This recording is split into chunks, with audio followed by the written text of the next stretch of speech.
तनाव आना बुरा नहीं है, तनाव का टिकना बुरा है। चिंता आना बुरा नहीं है, चिंतित बने रहना बुरा है। दुनिया में बहुत कीमती चीजें होंगी, पर आपसे कीमती कुछ भी नहीं है भाई। आप हैं तो दुनिया है। आपकी सेहत ठीक है तो सब कुछ ठीक है। आप खुश हैं तो आपके लिए पूरी दुनिया खुश है। बीमार के लिए कोई दुनिया में कुछ भी सुख नहीं है। भीतर से निराश, भयभीत और चिंतित दुखी आदमी के लिए दुनिया में कोई रंगीनियां नहीं है। आज से अपनी केयर कीजिए। तो अगर आपको अपना ख्याल रखना है तो फिर एक बात करना, डिसिप्लिन चाहिए लाइफ में। कोई आपके ऊपर शासन करे वो नहीं, आप खुद पर खुद शासन कीजिए। खुद को खुद हुक्म देने वाले बन जाओ।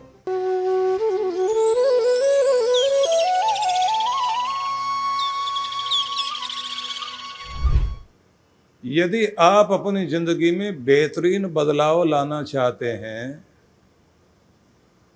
तो जो अब तक करते आए हैं उसमें बदलाव लाइए। बाहर परिवर्तन चाहते हैं तो पहले भीतर परिवर्तन लाइए। परिवेश को बदलना चाहते हैं तो पहले आप अपने मन की दशा को बदलने की चेष्टा कीजिए, और उसके लिए आपको कुछ लिखना होगा। संकल्प, मैं जिंदगी को यहाँ देखना चाहता हूँ, ऐसा होना चाहता हूँ, ऐसा जीना चाहता हूँ। उसी की प्रार्थनाएं करो, उसको दोहराइए, उस पर चलने के लिए प्रयास कीजिए, और फिर आप देखेंगे पहले से आप बेहतर होंगे। अब किस किस चीज में बेहतर होना वो थोड़ा ध्यान देना। शरीर आपका पहले से ज्यादा स्वस्थ, सक्षम, ऊर्जावान हो, ये पहले नंबर पर हम सबका ध्यान जाना चाहिए। क्या करना चाहिए इसके लिए? अपने आहार पर ध्यान देंगे, डाइट पर, व्यायाम प्राणायाम पर ध्यान देंगे। तीसरा, अच्छी नींद और तनाव रहित होने की चेष्टा। चिंताएं तो आएंगी, दबाव भी आएगा। तनाव आना बुरा नहीं है, तनाव का टिकना बुरा है। चिंता आना बुरा नहीं है, चिंतित बने रहना बुरा है। ज्यादा देर तक चिंता रहेगी, खोखला कर देगी। ज्यादा देर तक तनाव रहेगा, दिल पर भी असर लाएगा, पैंक्रियाज पर असर लाएगा, लीवर पर असर लाएगा। आपके ब्लड प्रेशर को जो है नॉर्मल नहीं रहने देगा। नींद पर असर डालेगा। ज्यादा तनाव रहेगा, आपकी मुस्कुराहट छीन ले जाएगा।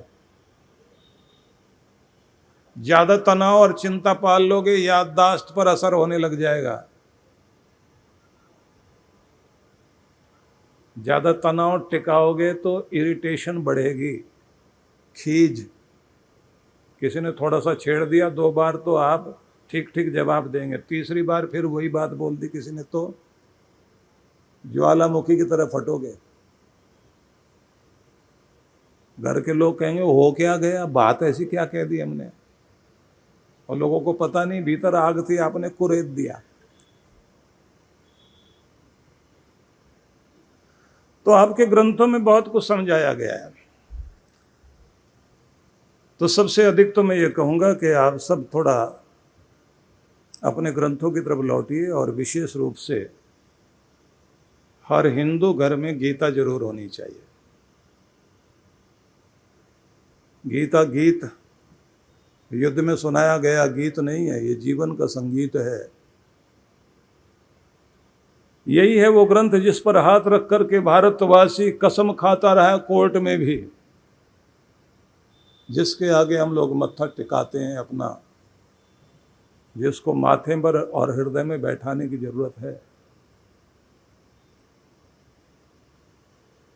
जिस भूमि पर कृष्ण प्रकट हुए और जिन्होंने हम सबको एक जीवन दिशा देने के लिए अर्जुन को माध्यम बना करके संदेश दिए, इस गीता में आपको एक विचित्र बात दिखाई देगी। भगवान के उपदेश, संदेश, मैसेज, फिर आदेश भी हैं, ऑर्डर भी हैं, ये करो। उन सब पर आपका ध्यान दिलाऊंगा, और बहुत सरल भाषा में और सहज भाषा में, जिससे आपको ये लगे कि जो कहा जा रहा है औरों की तो बात पता नहीं, पर मेरे लिए तो जरूर कहा जा रहा है, हर एक को ये महसूस जरूर होगा। तो यहाँ एक बात ध्यान से सुन लेना, दुनिया में बहुत कीमती चीजें होंगी, पर आपसे कीमती कुछ भी नहीं है भाई। आप हैं तो दुनिया है, आपकी सेहत ठीक है तो सब कुछ ठीक है, आप खुश हैं तो आपके लिए पूरी दुनिया खुश है। बीमार के लिए कोई दुनिया में कुछ भी सुख नहीं है। भीतर से निराश, भयभीत और चिंतित, दुखी आदमी के लिए दुनिया में कोई रंगीनियां नहीं है। भीतर से परेशान, भयभीत आदमी के लिए कितनी भी रंग बिरंगी रोशनियां लगाइए, सब डरावनी हो जाएंगे। दुख के मारे आदमी के लिए जरूर उगेगा सूरज, लेकिन उसको लगेगा होगा दूसरों के लिए सुनहरा, मेरे लिए तो नहीं है। क्या करो? पहले नंबर पर आप एक दूसरे को कहते हैं ना, ख्याल रखना अपना, तो मैं आपसे कह रहा हूं अपना ख्याल रखिए। आज से अपनी केयर कीजिए, ठीक है? तो अगर आपको अपना ख्याल रखना है तो फिर एक बात करना, डिसिप्लिन चाहिए लाइफ में, एक अनुशासन। कोई आपके ऊपर शासन करे वो नहीं, आप खुद पर खुद शासन कीजिए, खुद को खुद हुक्म देने वाले बन जाओ, खुद को खुद पनिश करने वाले बन जाओ। आज से आप अपना ध्यान रखेंगे। दूसरी बात, अपना ध्यान रखना है। अब दूसरी बात है अपनों का ध्यान रखना है, अपनों का। थोड़ी गहरी बात कर लें लेकिन सरल शब्दों में। आपके न होने पर जिनको आप नहीं हैं, इस बात का सबसे ज्यादा असर पड़ेगा।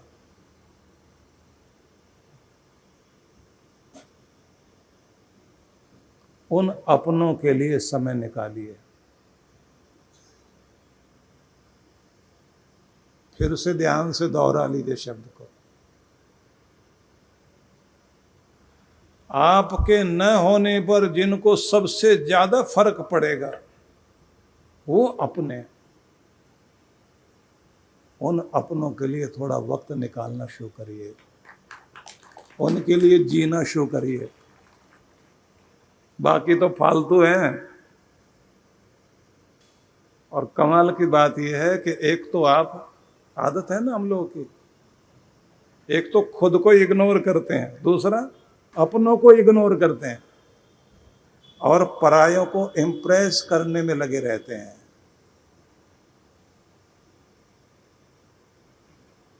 परायों को इम्प्रेस करके आप कभी अपना नहीं बना पाओगे। जो अपने हैं उनको तो संभाल लीजिए।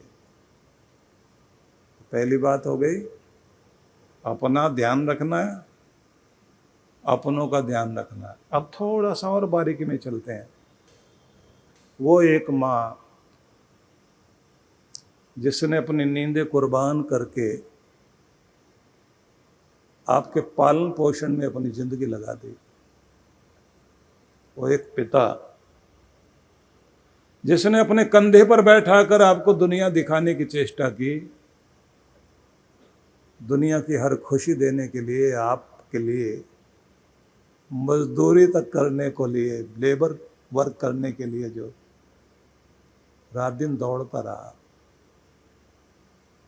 उससे ज्यादा अपना और कौन होगा? वो जो आपकी पत्नी आपके लिए जीती है। और ये भारतीय परंपरा है, भारत का रंग ढंग अलग ही है। दुनिया भर में ये माना जाता है कि अगर वो जो 5 चीजें मानी जाती है ना, कि सबसे ज्यादा जिंदगी को खुशहाली देने के लिए 5 चीजें चाहिए, किसी अगले दिन में बताऊंगा। उनमें से एक बात कही जाती है कि वाइफ हो तो भारतीय होनी चाहिए, क्योंकि यहाँ संस्कार हैं, भावनाएं हैं। रामायण के उस प्रसंग को याद कीजिए कि माँ कौशल्या आधी रात में अपने महल में छत पर एक आहट सुनती हैं और उनको लगता है कोई चल रहा है छत पर। जाकर देखती हैं तो एक युवती टहलती हुई खड़ी है। थोड़ी आगे बढ़ी तो देखा कोई और नहीं, मांडवी है, भरत की पत्नी। कौशल्या मां पूछती है, बेटी सोई नहीं है?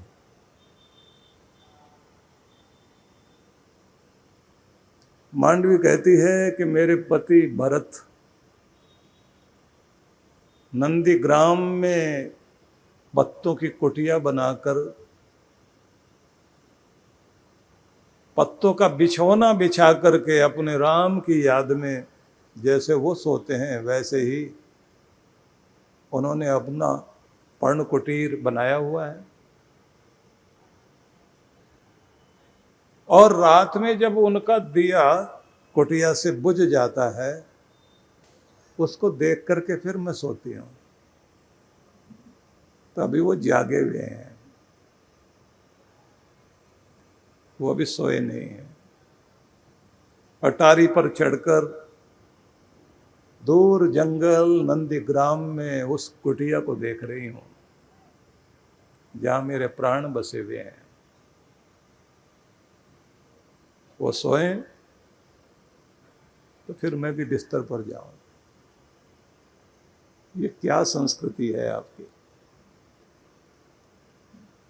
इतना लगाव, इतना प्यार कि हमारी नींद भी, भूख भी, जीवन जीने का ढंग भी, सांसें भी एक दूसरे से जुड़ जाएं।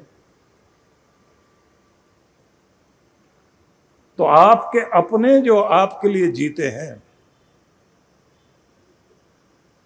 आपके न होने पर जिन्हें फर्क पड़ने वाला है, उनके लिए वक्त निकालना शुरू करो। अपने लिए वक्त निकालो, अपना ख्याल करो, अपनों का ख्याल करो। ये दूसरी बात आपसे कहना चाहता हूं।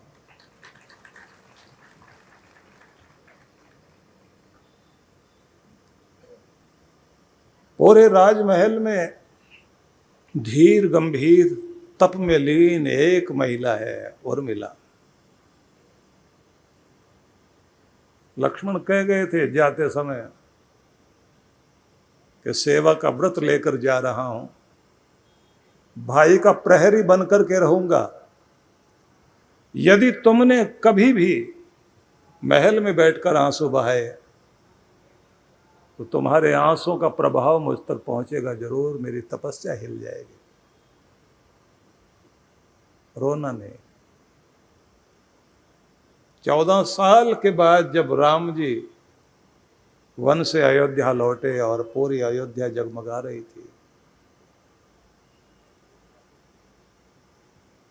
महलों में प्रवेश हुआ। आगे आगे राम जी हैं, पीछे जानकी सीता, उनके पीछे लक्ष्मण। सबका अभिवंदन हुआ, वंदन हुआ, अभिषेक हुआ, चरण वंदन हुआ, चरणाभिषेक भी हुआ। लक्ष्मण की बारी आई। उर्मिला जल लेकर के आई हाथ में। जब लक्ष्मण के पांव में जल उड़ेलना था, जल तो गिरा लेकिन लोटा नहीं हिला। देखा आंसू बरस रहे हैं आंख से। सब हैरान, 14 साल तक नहीं रोई। महाराष्ट्र के पुणे में परम पूज्य श्री सुधांशु जी महाराज के पावन सानिध्य में 3 दिवसीय दिव्य भक्ति सत्संग कार्यक्रम दिनांक 6 से 8 मार्च 2026। कार्यक्रम की रूपरेखा। समय प्रातः 9 से 11 बजे, सायं 5 से 7 बजे। विशेष मंत्र दीक्षा कार्यक्रम 8 मार्च रविवार 12 बजे।